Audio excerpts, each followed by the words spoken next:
हरे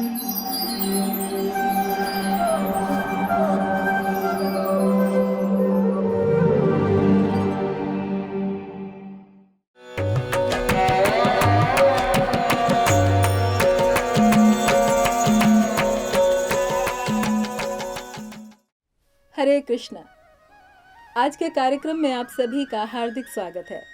आज हमारे वक्ता हैं श्रीमान श्री केशव प्रभु जी। प्रभु जी इस्कॉन के संस्थापक आचार्य, भक्ति वेदांत स्वामी श्रील प्रभुपाद के प्रिय शिष्य, परम पूज्य राधा गोविंद गोस्वामी महाराज के दीक्षा प्राप्त शिष्य हैं। वह सन 2001 में इन्होंने अपना संपूर्ण जीवन कृष्ण भावनामृत के प्रचार प्रसार करने हेतु आजीवन ब्रह्मचर्य आश्रम स्वीकार किया। तभी से वे इस्कॉन पुणे में अनेक सेवाओं में संलग्न हैं। वर्तमान में प्रभु जी वृंदावन में इस्कॉन भागवत महाविद्यालय में अपनी सेवाएं प्रदान करते हैं तथा इसके अलावा वे वैदिक ज्ञान के अनेक पाठ्यक्रमों यथा भक्ति शास्त्री व भक्ति वैभव की कक्षाएं भी लेते हैं।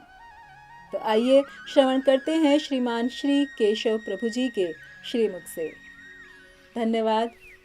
हरे कृष्णा। ओम नमो भगवते वासुदेवाय। ओम नमो भगवते वासुदेवाय। ओम नमो भगवते वासुदेवाय। ओम अज्ञानतिमिरान्धस्य ज्ञानाञ्जनशलाकया चक्षुरुन्मिलितं येन तस्मै श्रीगुरवे नमः। श्रीकृष्णचैतन्य प्रभु नित्यानंद श्री अद्वैत गदाधर शिवासादि गौरभक्तवृंद। हरे कृष्ण कृष्ण कृष्ण हरे हरे, हरे राम राम राम हरे हरे। हरे कृष्ण।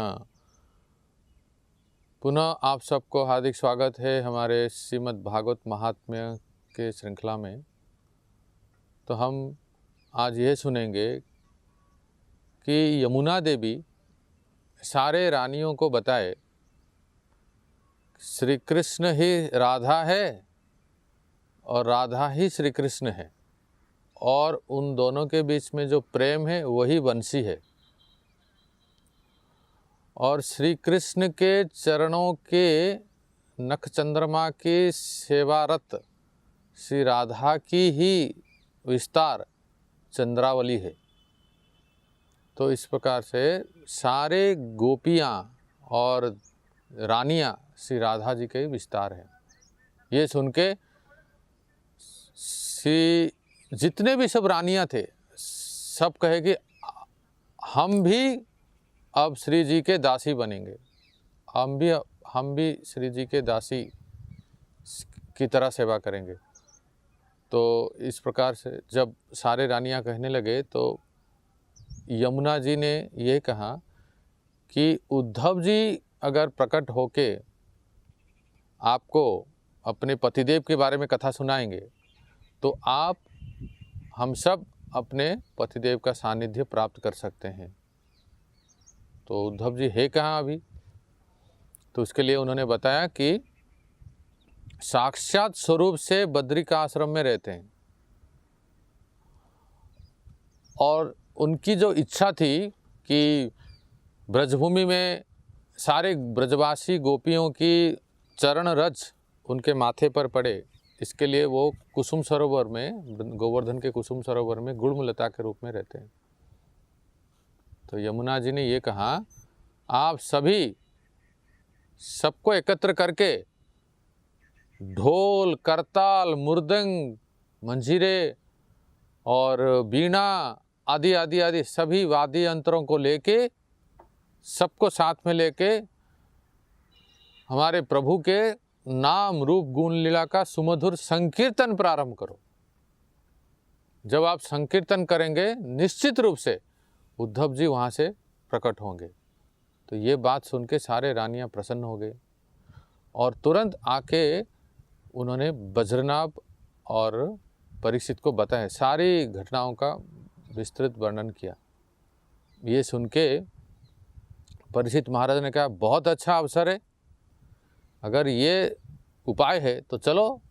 तो सभी रानियाँ 16,100 रानी और स्वयं बज्रनाभ, महाराज परीक्षित और सारे जो भी ब्रजवासी थे सब लोग एकत्र होके चले कुसुम सरोवर। आप में से जो लोग गोवर्धन परिक्रमा किए हैं तो जानते हैं कि एक बहुत सुंदर सरोवर है, कुसुम सरोवर, और वहाँ आज भी एक सुंदर एक स्मृति है, एक सुंदर मंदिर जैसा है, वहाँ दर्शन करने लायक है। और उसके कुसुम सरोवर के पास ही उद्धव कुंड है थोड़ी दूर में। तो वहाँ सब लोग गए, सारे ब्रजवासी और परीक्षित महाराज बद्रीनाथ के साथ।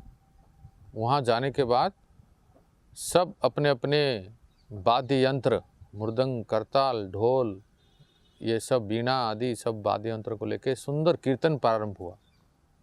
इतना सुंदर कीर्तन हुआ, इतना सुंदर कीर्तन हुआ कि सारे जो लोग थे वहाँ सभासद सभी तल्लीन हो गए, कीर्तन में निमग्न हो गए। और संकीर्तन इतना सुमधुर था कि उस समय वो उनका मति, उनका बुद्धि, उनका दृष्टि और कहीं नहीं जा रहा था, जिसको कहते हैं अब्जॉर्प्शन, बिल्कुल तल्लीन हो जाना, निमग्न हो गए संकीर्तन से।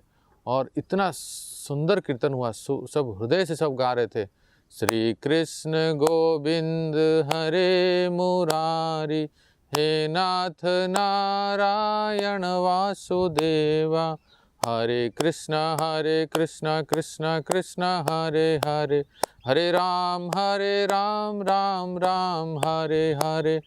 इस तरह से सभी मिलके सुमधुर कीर्तन प्रारंभ किए।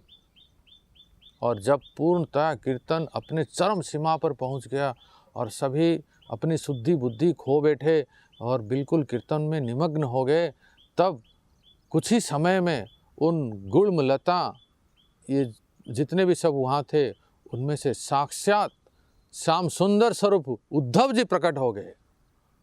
साक्षात उनका वर्ण जो था वो श्याम वर्ण का था, और वो पीताम्बर धोती वस्त्र धारण किए थे और सुंदर बनमाला, गुंजामाला धारण किए थे, बिल्कुल श्याम सुंदर का स्वरूप। जैसे हमने कहा, उद्धव जी भगवान के ही स्वरूप हैं, उत्सव स्वरूप हैं। तो इस प्रकार से उद्धव जी उस गुलमलताओं के बीच में से प्रकट हो गए, इस सुंदर कथा कीर्तन और गान सुन के। और जब प्रकट हुए तो उनके मुंह से भगवान का नाम प्रकट हुआ, भगवान का नाम उच्चारण करके वो प्रकट हुए। हरे कृष्णा कृष्णा कृष्णा हरे हरे, हरे राम राम राम हरे हरे, गोविंद जय जय गोपाल जय जय, राधा रमण हरि गोविंद जय जय। ऐसे उद्धव जी जब प्रकट हुए तो उनके मुंह से भगवान का नाम ही उच्चारण कर रहे थे। तो देखते देखते उद्धव जी प्रकट हो गए, और किसी को शुद्धि बुद्धि नहीं है, कौन आया कौन गया, सभी का चित्त कीर्तन में निमग्न हो गया था। प्यारे भक्तों, जब भगवान की सुंदर कथा होती है, कहीं और सुंदर कोई प्रवचन करता है, भगवान की लीलाओं का व्याख्यान करता है, कीर्तन करता है, या कहीं सारे भक्त मिलके सुमधुर कीर्तन करते हैं और सबकी चेतना शुद्ध भावना भी शुद्ध रहता है, तो ऐसे माहौल में, ऐसे स्थान में, एक तो कि सबका चित्त उसमें निमग्न हो जाता है, और दूसरा है साक्षात भगवान वहाँ वास करते हैं। ऐसा शास्त्रों में वर्णन है। मैं कहाँ रहता हूँ? जब ठाकुर जी उत्तर देते हैं, जहाँ यत्र गायन्ति मद्भक्ता तत्र तिष्ठामि नारद। हे नारद, जहाँ मेरे भक्त लोग मिलके श्रीमद् भागवत की कथा कीर्तन करते हैं, भगवान का नाम संकीर्तन करते हैं, वहीं में वास करता हूँ। भले हमारे दृष्टि में वो दिखते नहीं है, लेकिन साक्षात परम भगवान श्री कृष्ण वहाँ वास करते हैं। तो ये इस कीर्तन का प्रभाव है। आप में से सब अनुभव कर सकते हैं या किए भी होंगे। जब भी आप कहीं जाते हैं, वृंदावन, मायापुर, जगन्नाथपुरी, ऐसे अलग अलग दिव्य स्थानों को, और वहाँ जब सभी भक्तों के समूह में जाते हैं हम और कीर्तन करते हुए जाते हैं, यहाँ तक कि हमने देखा है जब ट्रेन में जाते हैं यात्रा में, जिस कंपार्टमेंट में, जिस बोगी में सारे भक्त बैठे रहते हैं और कथा कीर्तन करते हैं, तो उतने समय के लिए और वो स्थान दिव्य वातावरण बन हो जाता है, और सभी सारे कष्ट परेशानियां सब भूल जाते हैं। कई बार तो बाहर के लोग इतने कोसते रहते हैं, इतना परेशान हो जाते हैं, अरे ट्रेन लेट हो गया, इतना विलंब चल रही है, ये ड्राइवर कहाँ चला गया, ये सब इतने कितने कितने बातें बोलते हैं। लेकिन जो भक्त लोग होते हैं वहाँ जो कथा कीर्तन करते हुए चलते हैं, उनको पता ही नहीं चलता है, समय ऐसे बीत जाता है। तो जो ग्राम्य कथा, जो वर्ल्डली टॉक है, जो सांसारिक कथा, सांसारिक वार्ता और भगवान की कथा में ये अंतर है। अरे जब सांसारिक वार्ता कहते कहते लोग थकते नहीं, अघाते नहीं है, और जो भगवान की कथा कीर्तन करते हैं, जो आत्मा का वास्तविक आहार है, वो कैसे थक जाएंगे। ये है मादकता भगवान की कथा में और कीर्तन में। प्राय कई बार कई भक्त लोग जाते हैं हमारे मायापुर इस्कॉन मंदिर में, कीर्तन मेला अटेंड करते हैं। तो कीर्तन मेला में जाते ही उतने समय के लिए सब लोग तल्लीन हो जाते हैं और संसार को पूरी तरह भूल जाते हैं। कई बार सब भक्त मिलके कथा में जाते हैं, किसी यात्रा में जाते हैं, वृंदावन यात्रा, मायापुर यात्रा, ऐसे अलग अलग धामों की यात्रा। तो उतने दिन के लिए वो घर परिवार संसार भूल जाते हैं। ये सबको अनुभव है। जब यात्रा से लौटते हैं तो उनको फिर से संसार का आंच लगने लगता है। ओहो, फिर से वही घर परिवार, संसार, नौकरी चाकरी, फिर रोटी बेलना पड़ेगा, ये सब काम धंधा वही। कितना अच्छा होता कि हम जितने दिन हम वृंदावन, मायापुर, पुरी, तिरुपति, पंढरपुर आदि धामों को, बद्रीनाथ आदि धामों को दर्शन, वो भी भक्तों के संग में जब दर्शन करने जाते हैं, तो उतने दिन हम पूरे संसार से बिल्कुल हमारा कट ऑफ हो जाता है। हम बिल्कुल भगवतमय हो जाते हैं और भगवान के संसार में प्रवेश कर जाते हैं। ये कथा कीर्तन का परिणाम है। हम भी अगर चाहते हैं कि सुखी रहें और शांति में हमारा जीवन बीते, शांति से हमारा जीवन बीते, तो ज़्यादा से ज़्यादा हमारा समय, चाहे घर में रहे, परिवार में रहे, या मंदिर में रहे, या कहीं भी रहे, या तो भगवान की कथा सुनने में, नहीं तो 2-4 मिलके कीर्तन करने में, इसमें लगना चाहिए। आप बिल्कुल इसको करके देखिए, अनुभव की बात है। जितना समय हमारा सत्संग में रहता है, मन हमारा सत्संग में लगता है, जितना समय हम कीर्तन में या भागवत में लगाते हैं, उतना समय के लिए एक आत्मा को एक खुराक मिलता है, आत्मा को आहार है वो, और बहुत शांति मिलती है।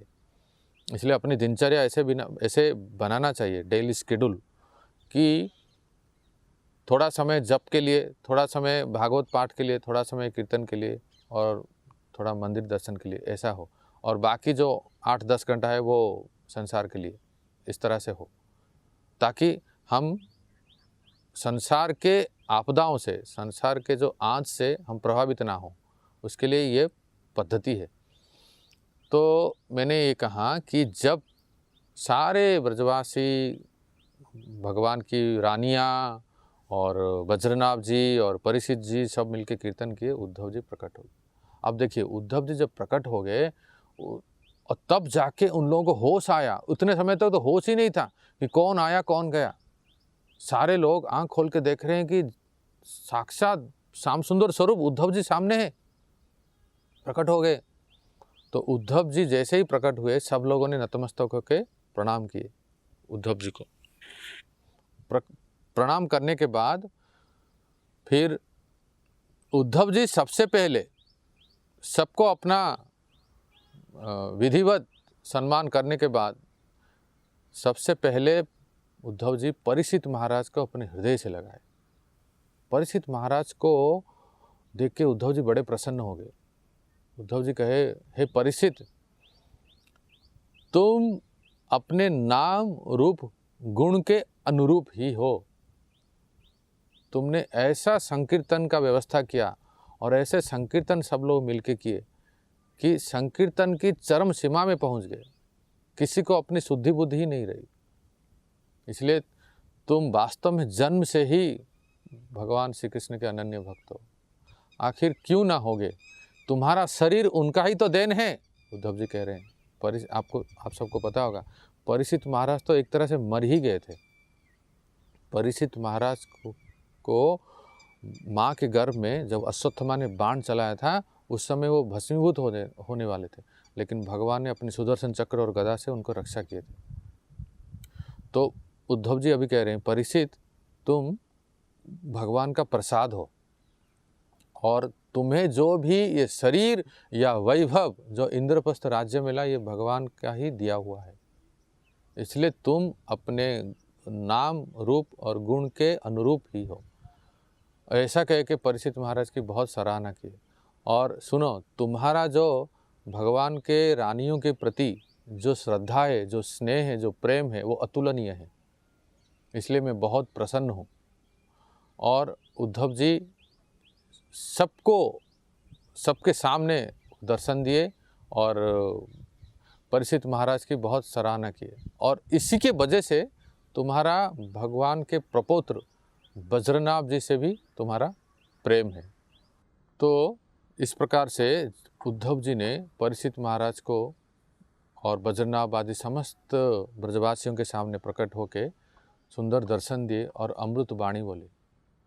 उद्धव जी कहने लगे, सुनो परीक्षित, वास्तव में ये जो ब्रजभूमि है ये नित्य है और यहाँ नित्य ठाकुर जी का लीला चलती रहती है।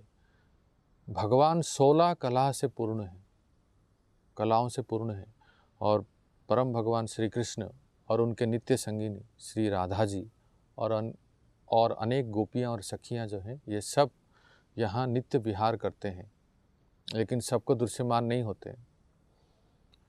कहते हैं ये जो वज्रनाभ है ये भगवान के दाहिने चरण के तलवे में जो वज्र है उसका ही स्वरूप है, लेकिन भगवान की योग माया के प्रभाव से ये सब रानियाँ और ये वज्रनाभ आदि ये सब अपने स्वरूप को विस्मृत हो गए। जैसे मैंने कहा था कि भगवान की माया शक्ति, महामाया और योग माया, महामाया से हम जैसे साधारण जीव अपने स्वरूप को विस्मृत हो जाते हैं और योग माया से भगवान के परिकर अपने स्वरूप को विस्मृत हो जाते हैं। तो वज्रनाभ जी भगवान के दाहिने चरण के तलवे में जो वज्र हैं उसका स्वरूप है वो। तो ऐसे यहाँ भगवान की नित्य लीला चलती है, श्री कृष्ण और राधा जी और सारे गोपियों की नित्य लीला चलती है। उद्धव जी ने आगे कहा, 28वें मनवंतर के 28वें चतुर्युग वैवस्वत मनवंतर के 28वें चतुर्युग में द्वापर में जब परम भगवान श्री कृष्ण इस धरती पे आए तो उनके साथ कई सारे परिकर आए, सब यहाँ बहुत सुंदर लीलाएं की।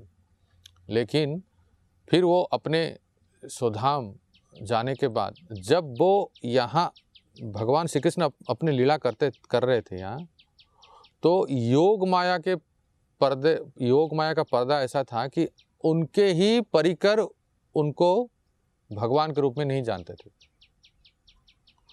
और महामाया का पर्दा ऐसा है कि साधारण जीव उनको भगवान के रूप में नहीं जान सकते। जैसे सामने प्रकट भी हो जाए तो वो नहीं जान पाएंगे।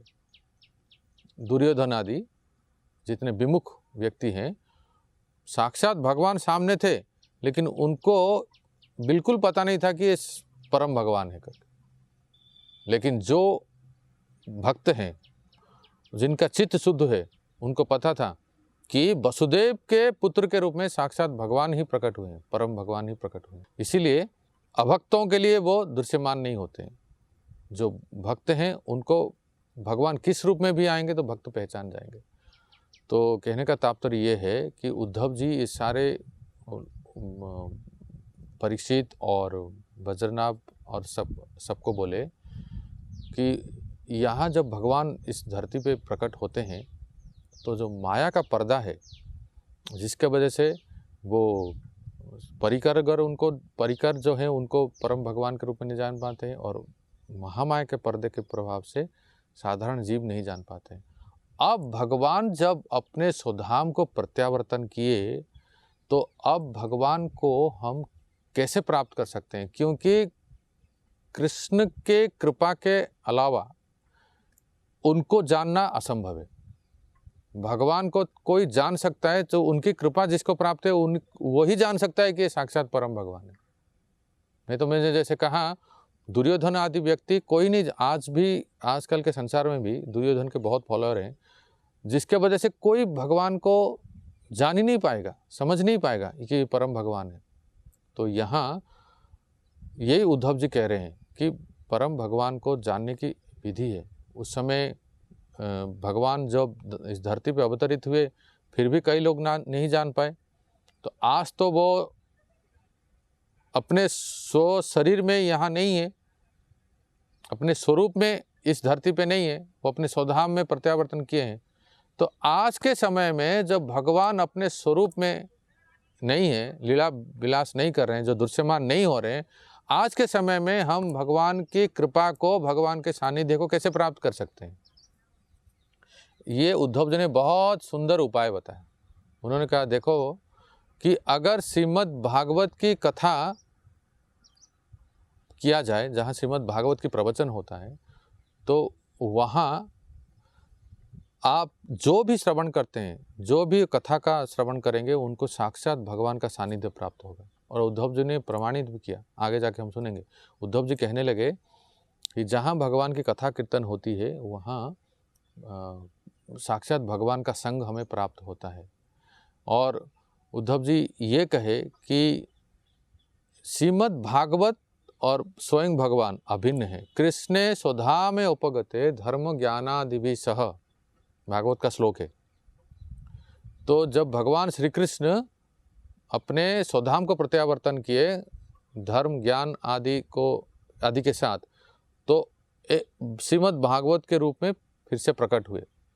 तो उद्धव जी कहने लगे श्रीमद् भागवत जिनके पास है, उसका आधा श्लोक, पूरा श्लोक भी नहीं हुआ तो पूरा श्लोक या आधा श्लोक या 1/4 भी जो नित्य पाठ करते हैं, उनको डायरेक्ट भगवान का संग प्राप्त होता है। ये उद्धव जी का वाक्य है। और आगे कहते हैं कि इस पृथ्वी में, इस धरती पे, विशेष करके हिमालय के दक्षिणी दिशा में जो भारतवर्ष है जिसको कहते हैं, इस भारतवर्ष में जो जन्म हुआ है उसका सौभाग्य की वर्णन करते हैं। क्या सौभाग्य इस जो भारतवर्ष में जन्म हुआ है, उस सौभाग्य के बारे में हम अगले सत्र में सुनेंगे। हरे कृष्णा, धन्यवाद। ऐसे ही और भक्तिमय कार्यक्रमों के लिए देखिए हरे कृष्णा टेलीविजन। इसे प्राप्त करने के लिए आप अपने केबल अथवा DTH ऑपरेटर से संपर्क करें तथा और अधिक जानकारी के लिए आज ही डायल करें 8767 845 845।